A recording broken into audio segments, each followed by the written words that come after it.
DJ Akhilesh DJ Akhilesh लोहान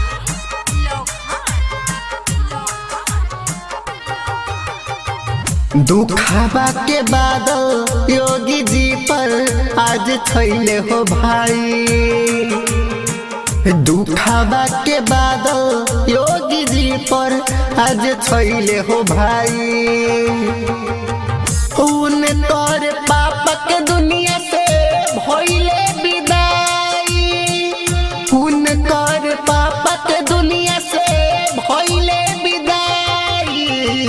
दुखावा के बादल आज छैले हो भाई। दुखावा के बादल योगी जी पर आज छैले हो भाई।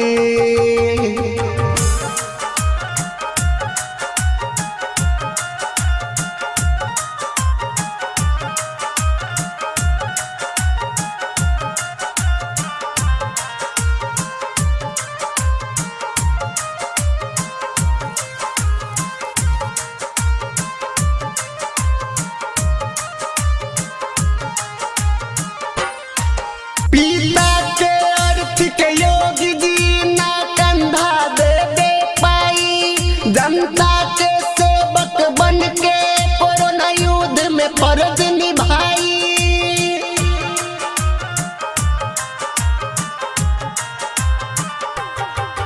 पिता के अर्थ के योगी जी ना कंधा दे दे पाई।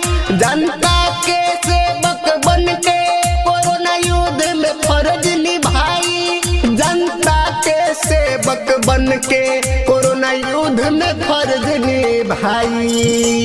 दुखावा के बादल योगी जी पर आज छैले हो भाई। दुखावा के बादल योगी जी पर आज छैले हो भाई। उन तोर पाप के दुनिया से भइले कर पाप दुनिया से भइले विदाई।